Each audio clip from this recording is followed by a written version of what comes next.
You are now listening to the Big Data Beard.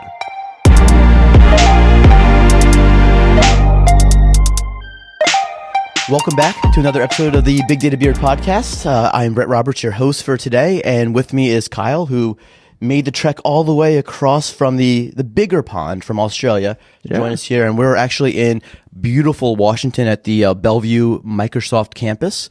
And with me today, our guest is John J.G. Chirapurath. Did I say that right? You said that? Ah, yes. Third time's the charm. He's the general manager of Azure Data and AI. So, JG, thank you so much for being with us today. Hey, thanks for having us, guys. I mean, I finally get to meet the big data guys. Yeah. With the beard. With the beard. I mean, it's trademark. It's trademark? It is. It's incorporated. It's trademark. You don't have to have a beard to talk about big data. I tried to grow one, by the way, for this podcast. You did? Yeah, didn't work. Crammed for it last night, right? Last night, yeah. Takes a little bit of time. Yeah. But no, we're excited to have you on. Do us a favor. Tell the audience a little bit about yourself, what you do. Yeah. Well, you know, what I do is make our customers successful with data and AI on Azure. And this runs the gamut from basically helping them get their data estate in order, both on-premises, in the hybrid environments, and the cloud. Help them understand the analytic techniques that you can apply on top of this, and that eventually lead them to nirvana with AI and turning those insights into action. Okay. Now, before we get into the portfolio and everything, I know that you're not the most famous person within your social media accounts. You do have someone that's Insta famous. Tell us a little bit about that, because that's really interesting. That's true. Yes. I'm not the most famous person by a long shot in the family. Mm-hmm. I have a dog called Captain Nemo. He's a rescue. That's a great name. Well, his name was Nemo. And, you know, he was bred as one of those Christmas holiday puppies, and it was abandoned. Oh. So, and his name was Nemo. That's what I guess after the fish thing, the movie. And so I couldn't have a dog just called Nemo. So I just stuck a captain in front of him. So he got a field promotion. He got a field promotion. Right to captain. And, you know, he's a scaredy cat.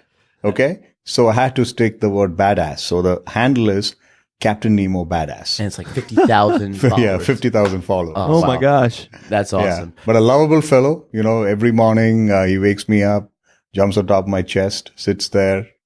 So, you know, he makes my life. He's your dog out of the family.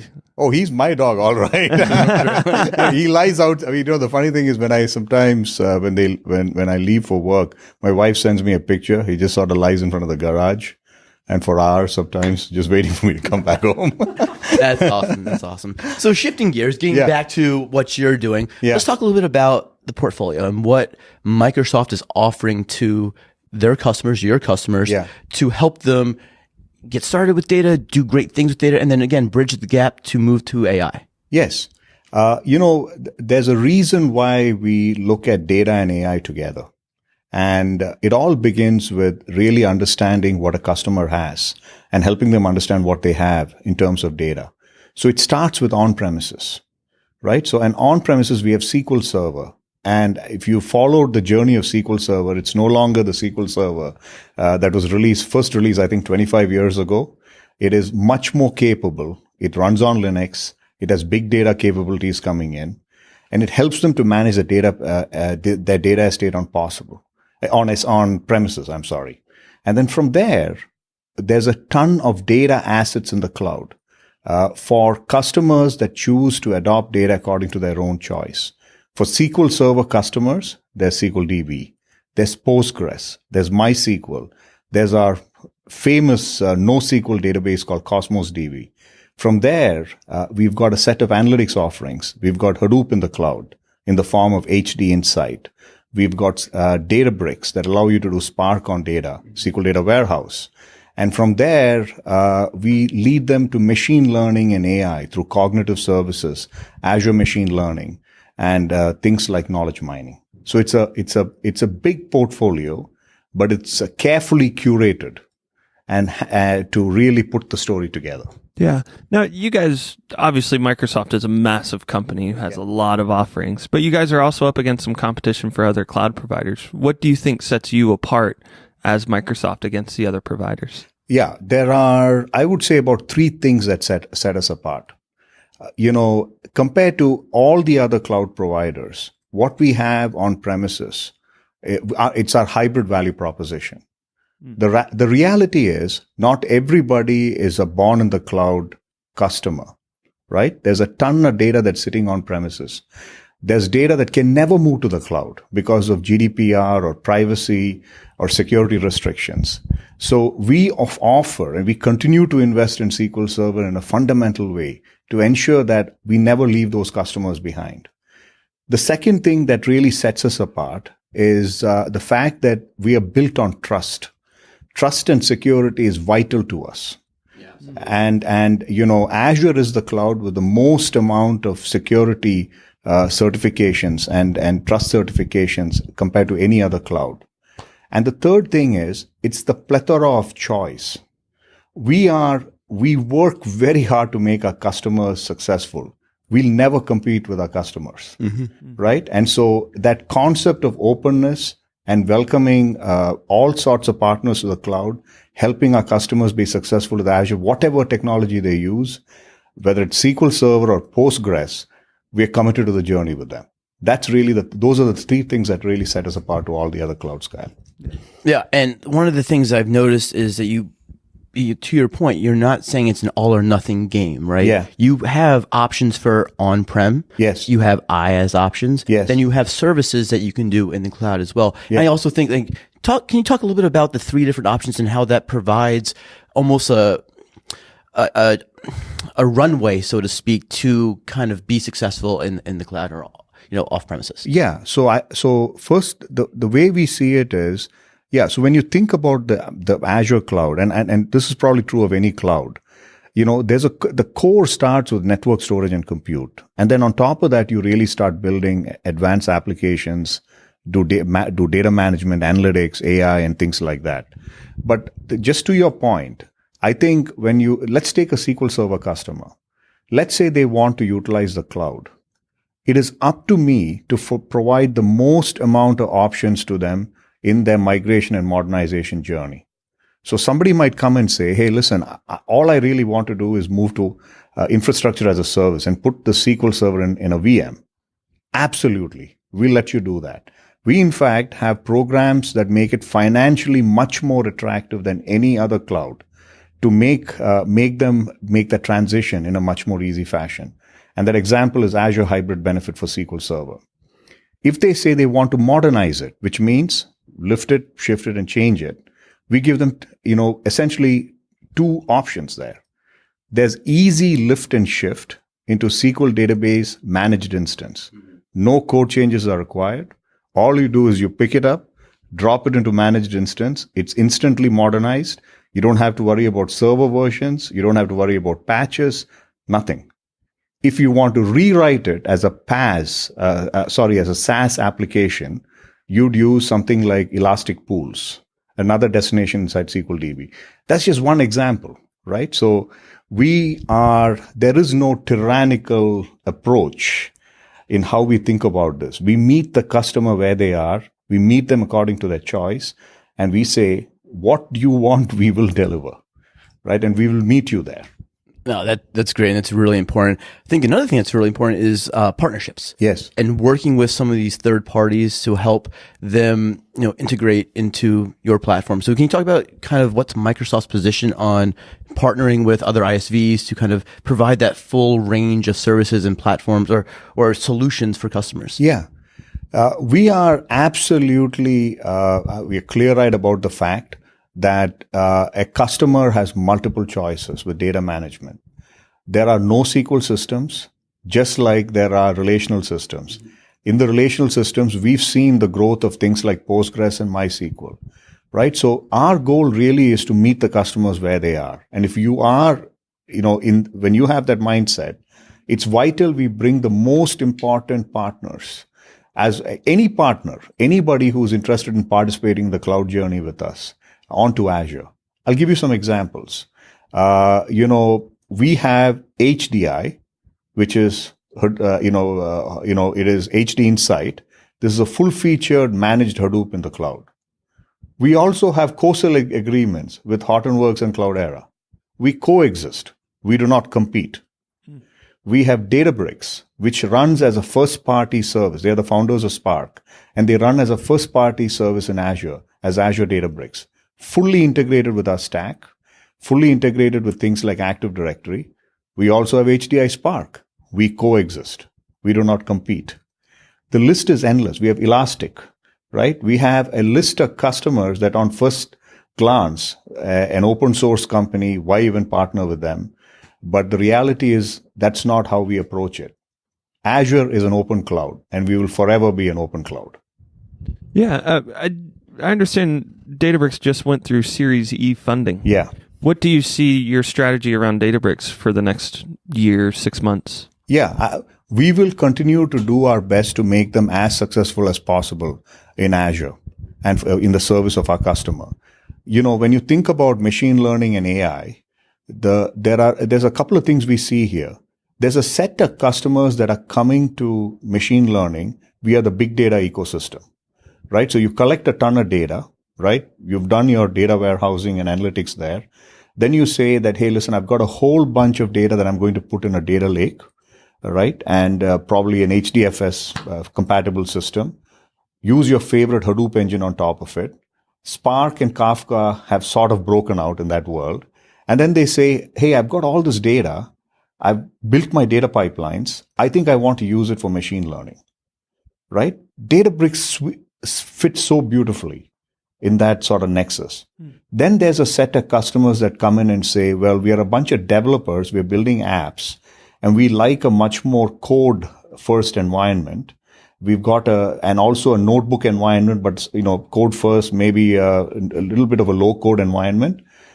That we've got AML, right? So it can't be that when you're in such a vital early space, you're sort of, close-minded to the different approaches that people are applying there.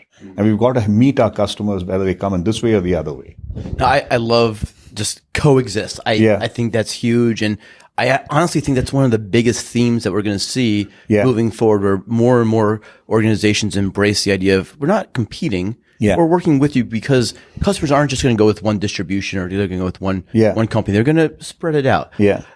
Speaking of which, give me an example. What's your favorite customer success story when it comes to just being able to use it, whether it's SQL, data warehouses, building that data pipeline?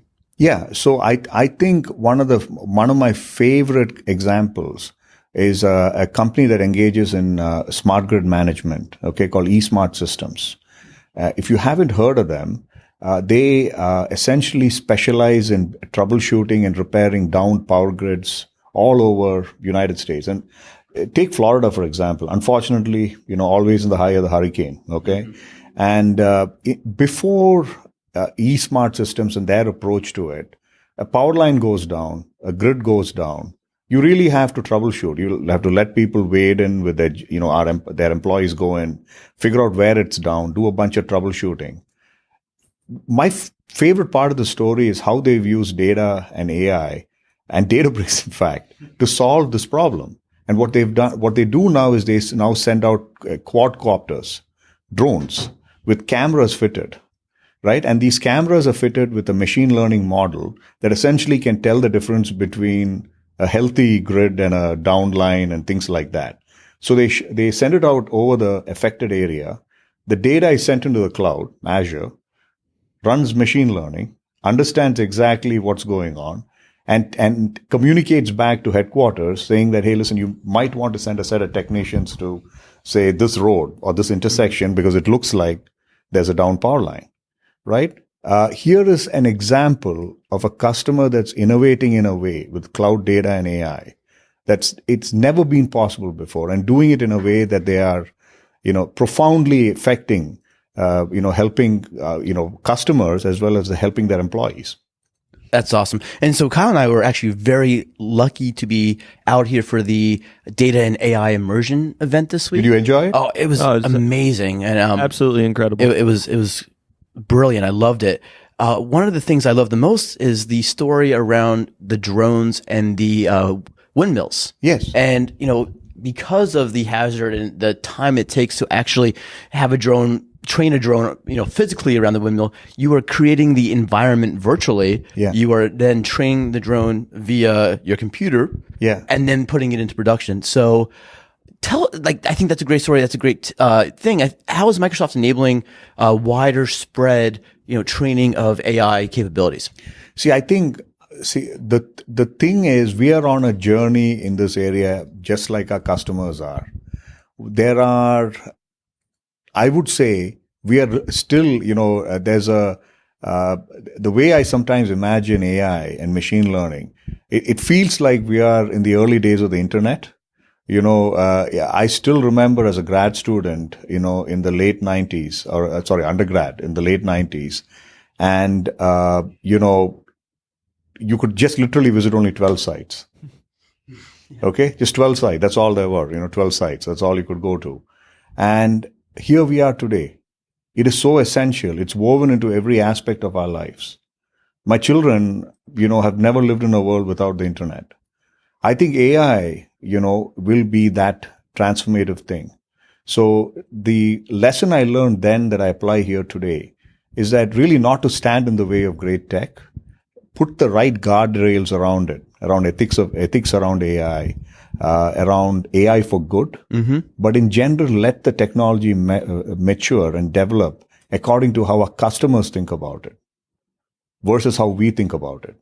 So this is one of the reasons why in Azure, we provide building blocks, right? Mm-hmm. Vision, speech, language. Those are building blocks.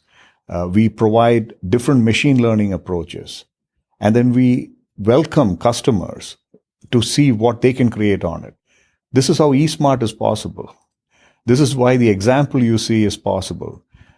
So what you will see from us is more of that continued experimentation, that continued journey. And you can believe it. We will continue to cast a wide net. So I know you heard about things like Onyx, right? Again, it's an commitment from us not to engage in an unproductive framework battle, right? What's the point of that? If somebody wants to use PyTorch, by all means, let them use PyTorch. If they want to use TensorFlow, let them use TensorFlow. Scikit-learn, by all means, use Scikit-learn.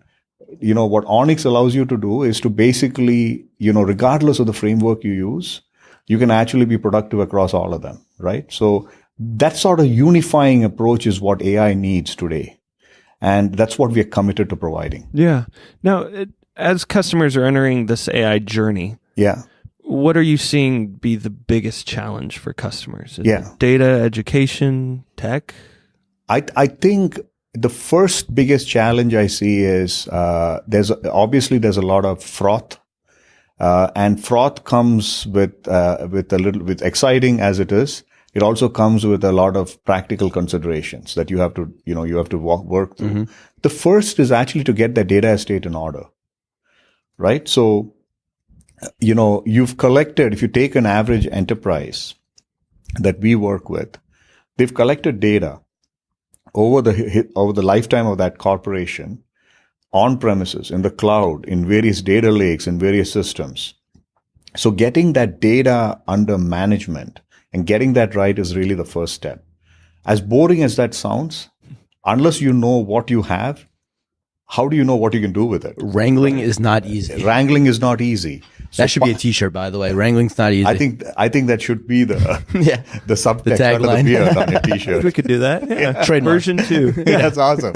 We'll send you one. Thank you. I'd wear it proudly too. Absolutely. Next broadcast. Great. So once they do that, the insights they get from it can be turned into action, right? And in AI, just like in analytics, if you remember the early days of Hadoop, right? No one started with a clean sheet of paper. Everybody starts with some legacy here, right? But it takes a while for them to work through that legacy, really understand what they have before they start, getting places. The second challenge I have that I see with customers is, really making sense of the wide variety of technologies and approaches that are available. So this is where we are also taking a very clarifying approach, right? I just explained Databricks and Azure machine learning, right? So what we tell our customers is exactly that. If you're a big data person, If you're committed to the Spark ecosystem, by all means, come this way. Yep. If you're not, go the other way. No, that's awesome. We're super excited about what Microsoft is doing in the analytics space and the AI space, just providing customers with a wide range of tools and services. It's great. We were blown away by this week. And, we were talking like, we did not realize the depth and breadth of what you guys are doing in the space. So that's awesome. JG, thank you so much for being on the podcast. We really enjoyed it. Say hi to Captain Nemo for us as well. Absolutely will. We're going to follow him also, but we really appreciate you being on the podcast. Thank you very much. Thank you so much. I really appreciate it. Thank you for having me. Thanks for listening to the Big Data Beard podcast. Today's episode is brought to you by DataWorks Summit, taking place in Washington, D.C., May 20th through the 23rd. If you're interested in going, use promo code BDBeard19 for 15% off your conference pass. The music from this episode is by Andrew Belle. Check him out on iTunes or Spotify.